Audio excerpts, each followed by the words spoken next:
Anne da Ilha, capítulo 11. O Círculo da Vida. Anne estava de volta a Avonlea, com a face radiante por causa da bolsa Tumblr. Quem encontrava pelo caminho assegurava-lhe que ela não havia mudado muito, demonstrando surpresa e certo desapontamento. Avonlea tão pouco havia mudado, ao menos à primeira vista. Entretanto, no primeiro domingo após o seu retorno, ao sentar-se no banco da igreja, que era propriedade dos Cuthbert, Anne observou a congregação, notando pequenas mudanças que, vista em conjunto, fizeram-na perceber como o tempo é implacável, não parando de passar nem mesmo em Avonlea. Um novo pastor ocupava o púlpito. Nos bancos, a eterna ausência de alguns rostos familiares. O velho tio Aper, com suas profecias perdidas no tempo. A senhora Peter Sloane, que já havia dado o derradeiro suspiro. Timothy Coron, que, como dizia a senhora Lynde, havia finalmente conseguido morrer, depois de ensaiar por 20 anos. E, por fim, o último que a morte levou, o velho Joseph Sloane, cujo bigode havia sido cuidadosamente aparado, o que o tornou irreconhecível no caixão. Todos dormiam pela eternidade no pequeno cemitério atrás da igreja. Billy Anderson se casara com Nettie Blant. Ambos surgiram na igreja naquele domingo. Billy, transbordando orgulho e felicidade, acompanhou a esposa vestida em seda e adornada de plumas até o banco de Hammond Anderson. Anne baixou as pálpebras para disfarçar seu olhar malicioso. Lembrou-se da tempestuosa noite de inverno no feriado de fim de ano, quando Jane pedira sua mão em casamento em nome de Billy. Rejeitá-la nunca lhe abalou os sentimentos. Anne questionou-se se Jane também tinha pedido a mão de Nettie no lugar de Billy, ou se desta vez o rapaz tivera coragem suficiente para fazer ele mesmo a proposta. Toda a família Anderson, sem exceção, parecia partilhar de seu orgulho e deleite, desde a mãe de Billy, sentada no banco, até Jane no coral. Pretendendo ir para o oeste no outono, Jane renunciara ao seu cargo na escola de Avonlea. Certamente não encontrou nenhum pretendente em Avonlea, disse com desprezo a senhora Rachel Lynde. Falou que sua saúde irá melhorar no oeste, mas eu nunca soube que sua saúde era debilitada. Jane é uma boa moça, replicou a Anne com lealdade. Nunca tentou chamar a atenção, como fazem umas e outras. Ela nunca correu atrás dos rapazes, se é o que você está dizendo. Mas como as outras moças, é certo que gostaria de se casar e construir uma família. Haveria por acaso outro motivo que a levaria para o oeste? Um lugar deserto, onde homens e mulheres são escassos? Não me diga, respondeu sarcasticamente a senhora Lynde. Naquele dia, não foi para Jane que Anne olhou fixamente, mas para Rubens Gill, com surpresa e consternação. Rubens estava sentada ao lado dela no coral. O que havia acontecido com Ruby? Estava ainda mais bonita do que o habitual, porém seus olhos azuis estavam profundos e reluziam excessivamente. A julgar pelas coradas bochechas, queimava em febre. Além disso, havia emagrecido muito, e suas mãos, que seguravam o inário, estavam mórbidas e quase transparentes em sua delicadeza. Rubens Gill está doente? Anne perguntou à senhora Lynde quando retornava para casa. Rubens está morrendo de tuberculose galopante, respondeu bruscamente a senhora Lynde. Todos sabem disso, exceto ela e sua família, que se recusam a dar o braço a torcer. Se perguntar, dirão que ela está perfeitamente bem. Porém, a menina não tem conseguido lecionar desde que teve uma crise de congestão pulmonar no último inverno, mas, segundo ela, voltará a lecionar no outono e quer que seja na escola de Whitesand. A pobre menina estará no túmulo quando as aulas começarem. Isso é o que é. Anne ouviu tudo aquilo em comovido silêncio. Logo Rubens, sua antiga companheira de escola, morrendo. Seria isso possível? Nos últimos anos, ela havia se distanciado, mas o antigo laço de amizade e cumplicidade juvenil ainda existiam. Fazia com que Anne sentisse severamente o golpe que as más notícias lhe trouxeram ao coração. Rubens, a magnífica e risonha favorita, não era possível associá-la a algo tão terrível como a morte. Após o culto, ela saudara a amiga Anne com alegre cordialidade, convidando-a para uma visita ao anoitecer do dia seguinte. Vou sair na terça e na quarta-feira à noite, sussurrou triunfantemente. Há um concerto em Carmody e uma recepção em Whitesand, e Herbie Spencer vai me acompanhar. Ele é meu último. Venha amanhã, venha mesmo. Sinto muita falta de conversar contigo, disse nostálgica. Quero saber sobre todas as suas andanças em Redmond. Anne sabia que Rubens desejava lhe contar a respeito de todas as suas recentes conquistas, mas prometeu-lhe ir, e Diana se ofereceu para acompanhá-la.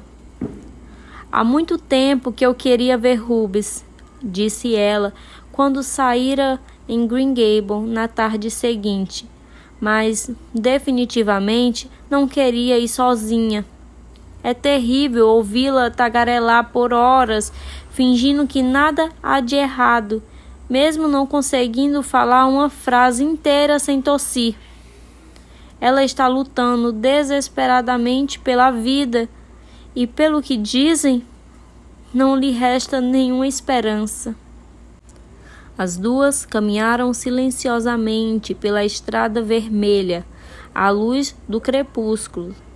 Nas altas copas das árvores, passarinhos cantavam ao cair da tarde, enchendo o áureo ar com seus trinados jubilosos. Dos pântanos e lagos ouviam-se eloquente coachar das rãs, e acima dos campos as sementes começavam a brotar, com vida e frêmito, para o sol e a chuva que lhes banhavam. O ar tinha um perfume silvestre, doce e benfazejo do matagal de framboesas. Nos vales silenciosos pairava uma alva neblina, e estrelas cor de violeta cintilavam tristemente sobre os riachos. Que belo pôr do sol! Exclamou Diana. Veja, Anne, não parece uma terra? Aquele longo branco de nuvens em tom vermelho escuro e vibrante é a praia. E o claro e azulado céu acima é como se fosse o mar. E se fosse possível navegarmos até lá com o barco de luz do luar, descrito por Poe em sua antiga redação. Lembra-se disso? Seria tão maravilhoso, disse Anne, despertando-se do seu desvaneio. Você acha que nós poderíamos encontrar por lá todos os nossos dias já vividos, Diana? Todas as antigas primaveras e florescências de antes? Será que os canteiros descritos por Poe são as rosas que brotaram para nós no passado? Não, Anne. Você me faz sentir como se fôssemos mulheres velhas, com toda uma vida para trás. Cruzes! Tenho me sentido assim, desde que soube da doença de Rubens. Se ela está morrendo mesmo, então qualquer outra coisa triste pode acontecer também. Você se importaria se passarmos na casa de Elisha Wright por um momento? Mamãe me pediu que eu entregasse esse potinho de geleia para a tia Tosa, interrompeu Diana. Quem é essa tal tia Tosa? Ah, não soube? Ela é a esposa do falecido Sr. Sanson Coates, de Spence Valley, e tia da senhora Eliza Wright. Ela é tia do meu pai também. O Sr. Sanson morreu no inverno passado e ela ficou muito pobre e solitária. Então os Wrights as trouxeram para viver com eles. Mamãe pensou em cuidar dela, mas meu pai foi totalmente contra. Disse que de modo algum viveria com a tia Tosa. Mas o que ela tem de tão terrível, Diana? Perguntou Anne, distraída. Você provavelmente vai saber a resposta antes que tenhamos saído de lá, disse Diana, contundente. Papai diz que ela tem a cara de machadinha, que é capaz de cortar até o ar, mas que sua língua é mais afiada ainda. Já era tarde e tia Atosa cortava batatas na cozinha dos Wrights. Na cabeça, usava um lenço desbotado que encobria parte de seus desgrelhados cabelos grisalhos. A mulher não gostava de ser pega com a mão na massa, sendo assim mais desagradável do que de costume. Ah, então você que é a tal Anne Shirley? Disse ela quando Diana a apresentou. Ouvi falar de você. Seu tom hostil implicava não ter ouvido nada de bom sobre a moça. A senhora Anderson me contou que você havia voltado à Avolia. Disse-me que você melhorou muito. Nesta hora, já não havia dúvidas de que tia Tosa pensava que Anne ainda tinha muito a melhorar. Durante a prosa, em nenhum instante, ela parou de cortar batatas, com muita energia. Devo pedir que se sentem? Inquiriu com sarcasmo. É claro que não há nada aqui para diverti-las. Toda a família está fora. Minha mãe mandou que eu trouxesse esse potinho de geleia de ruibarbo para a senhora. Foi preparada hoje e ela pensou que a senhora gostaria de provar, ofereceu Diana amavelmente. Ah, obrigada, respondeu com azedume. Nunca gostei de geleia de sua mãe, pois são doces demais, mas vou provar um pouco desta. Meu apetite anda terrível nessa primavera. Estou longe de me sentir bem, prosseguiu solenemente. Mas sigo aqui, trabalhando. Pessoas que não conseguem fazer nada são inúteis aqui. Se não for pedir muito, você poderia guardar a geleia na despensa? Preciso deixar essas batatas prontas hoje à noite. Presumo que 2 damas como vocês nunca fazem algo assim. Ficariam com medo de estragar essas mãozinhas delicadas. Eu sempre cortava batatas antes de arrendarmos a fazenda, sorriu Anne com franqueza. E eu ainda faço isso frequentemente. Somente na semana passada cortei batatas 3 vezes e é claro, acrescentou Diana, com ironia, que depois disso suavizei minhas mãos com suco de limão e coloquei luvas durante a noite. Tia Tosa bufou e revirou os olhos. A senhorita certamente deve ter tirado essa ideia de uma daquelas revistas tolas que as mocinhas tantos leem. Creio que sua mãe permita, pois ela sempre a mimou. Quando ela se casou com seu pai, todos achamos que ela não era uma esposa adequada para ele. Então, a amarga mulher suspirou profundamente, como se todos os presságios sobre a ocasião do casamento de seu sobrinho tivessem sido cumpridos completamente. Já vão? Inquiriu logo que as duas se levantaram. Bem, não deve mesmo ser divertido ficar conversando com uma velha como eu. Talvez fosse mais divertido para vocês se os rapazes estivessem em casa. Alfinetou-as a velha. Não é isso, tia Tosa. Nós vamos visitar Ruby's Hill, explicou Diana aflita. Para livrarem-se de mim, qualquer desculpa serve, é claro. Só o que importa é entrar e sair correndo, antes que tenham tempo de dizer decentemente como estão. Creio que sejam os ares da faculdade. Vocês deveriam mesmo ficar bem longe de Ruby's Hill.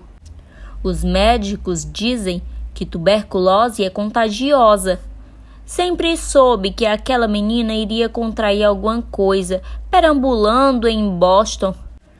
É isso que acontece às pessoas que nunca se contentam em ficar no recanto do lar. Sempre pegam alguma coisa.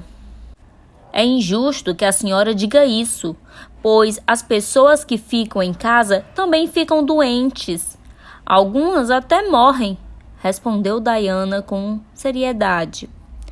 Neste caso, não se pode culpar ninguém por isso, retoqueou a tia Tosa triunfante. Soube que vai se casar em junho, Diana. Não é verdade, tia Tosa, respondeu Diana educadamente, porém corando. Bem, não adie por muito tempo. Em breve você vai murchar. Pele e cabelo também. E os Wrights são terrivelmente inconstantes. Deveriam usar o chapéu para esconder o seu nariz, senhorita Shirley.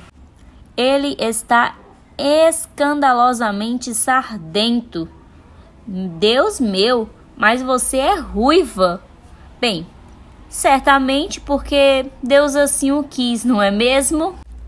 Dê lembranças minhas a Marília Cutback. Ela nunca veio aqui para me ver desde que cheguei a Avonlea, mas eu não deveria reclamar, afinal, os Cutback sempre se consideraram feitos de um material superior a todos nós. Ah, como é possível ser tão insuportável? Arfou Diana enquanto escapavam pela Alameda. Sim, é ainda pior do que a senhorita Elisa Anderson, exclamou Anne. Mas pense como seria viver toda a sua vida com um nome como a Tosa. Isso amargaria qualquer um. Ela poderia ter imaginado que seu nome era Cordélia. Certamente a teria ajudado bastante. Pelo menos me ajudou muito quando não gostava de ser chamada de Anne. Joseph Pierre certamente ficará exatamente igual a essa velha. Você sabia que a mãe de Joseph e tia Tosa são primas? Ah, Deus, estou tão aliviada que acabou. Ela é tão maliciosa. Parece sempre buscar algo ruim em tudo. Meu pai contou uma história engraçada sobre ela. Disse-me que, certa vez, havia um mistério em Spence Valley que era um homem muito bondoso e espiritualizado, porém muito surdo e nada conseguia ouvir numa conversa comum. Falava em voz normal. Bem, eles costumavam reunir-se em oração nas tardes de domingo e todos os membros presentes deveriam levantar-se e orar ou ler algum versículo da Bíblia. Entretanto, numa dessas tardes, tia Tosa ergueu-se num salto, mas não proclamou nem orou. Em vez disso, aproximou-se de cada um dos presentes e deu-lhes um sermão assustador, chamando-os por seus nomes, dizendo como havia se comportado e enumerando todas as discussões e escândalos em que estavam envolvidos nos últimos 10 anos. Por fim, tia Tosa disse que não gostava da igreja de Spent Valley e que nunca mais pisaria ali. Não só isso, praguejando contra os presentes, disse-lhes que esperava que um terrível julgamento caísse sobre a congregação. Dito isso, já sem fôlego, sentou-se. Então, os ministros, que não havia compreendido nada, imediatamente afirmou em voz muito devota: Amém. Que o Senhor aceite a oração de nossa estimada irmã. Você precisa ouvir papai contar essa história. Falando em histórias, Diana, comentou Anne de forma significativamente e confidencial. Sabia que ultimamente tenho me questionado se eu conseguiria escrever um conto? Uma história que fosse boa o suficiente para ser publicada. Ora, mas é claro que você consegue, respondeu Diana, depois de entender a incrível sugestão. Antigamente, você sempre escrevia histórias emocionantes em nosso clube dos contos. Bem, não me referia àquelas histórias. Venho pensando nisso, mas tenho um pouco de medo de tentar, porque se eu falhasse, seria muito humilhante. Certa vez, ouvi Priscila dizer que as primeiras histórias da senhorita Charlotte e Morgan foram rejeitadas, mas você é muito boa, Anne. As suas seriam aceitas de primeira, com certeza, pois creio que os editores de hoje em dia são mais sensatos. No inverno passado, uma das veteranas de Redmond, Margaret Borton, escreveu uma história que foi publicada na revista Mulher Canadense. Acho que eu conseguiria escrever um conto tão bom quanto o dela. Então, você acha que essa revista a publicaria? Preciso antes tentar publicar nas revistas mais conhecidas. Sendo assim, tudo dependerá do tipo de história que eu escrever. E sobre o que será? Ainda não decidi, mas quero ter um bom enredo. Certamente, este é o fato indispensável sobre o ponto de vista de um editor. O nome da heroína já está decidido. Ela se chamará Avery Lester. É um bonito nome, não acha? Por favor, não mencione isso a ninguém, Diana. As únicas pessoas que sabem são você e o Sr. Harrison. Ele não foi muito encorajador. Disse-me que há muito lixo escrito hoje em dia, mas que esperava algo melhor de mim após o primeiro ano da faculdade. Mas o que o Sr. Harrison entende sobre o assunto? Perguntou Diana, incomodada. Encontraram a casa dos Giles alegre, iluminada e cheia de visitantes. Leonard Kimball, de Spence Valley, e Morgan Bell, de Camundi, encaravam um ao outro nos lados opostos da sala de visita. Chegaram à casa de Rubens várias moças animadas e ela usava um vestido branco. Seus olhos e bochechas reluziam e ela ria e conversava incessantemente. Após a partida das outras jovens, Rubens subiu as escadas com Anne para mostrar-lhe suas novas roupas de verão. Pretendo fazer um vestido de seda azul, mas creio que seja um pouco pesado para usar no verão. Então, acho que vou deixá-lo para usar no outono. Sabia que vou lecionar em White Sands? Gostou do meu chapéu? Achei lindo aquele que você estava usando ontem na igreja. Era realmente gracioso, mas para mim, gosto de cores mais vivas. Você notou aqueles dois garotos ridículos lá embaixo? Vieram determinados a tomar o lugar um do outro. Não me importo com nenhum dos dois. Você sabe que é de Herbert Spencer que eu gosto. Penso que ele é o homem certo. No Natal, ainda não sabia disso. Pensei que fosse o professor de Spence Valley, mas depois descobri uma coisa a respeito dele que me fez mudar de ideia. Quando o rejeitei, ele quase enlouqueceu. Preferia que aqueles dois não tivessem vindo nesta noite. Gostaria de ter uma boa conversa com você, como antigamente, Anne, e contar-lhe um monte de coisa. Nós sempre fomos grandes amigas, não fomos? Com um sorriso frívolo, Rubens passou o braço pela cintura de Anne. Entretanto, no momento em que os olhos se encontraram, Anne viu algo por trás de seus olhos que dilacerou seu coração. Por favor, Anne, não deixe de vir com frequência, está bem? Venha sozinha, preciso de você, sussurrou. Como você está se sentindo, Rubens? Que pergunta é esta?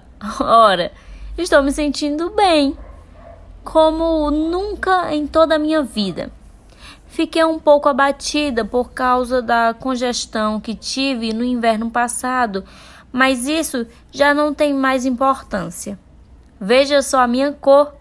Certamente não pareço uma inválida. A voz de Rubens soava quase aguda. Parecendo ressentida, retirou o braço da cintura de Anne e rapidamente desceu as escadas. Aparentemente mais alegre do que nunca ao chegar na sala, jogou seus gracejos aos seus adoradores, deixando de lado as amigas, de modo que elas se sentiram deslocadas e logo resolveram ir embora.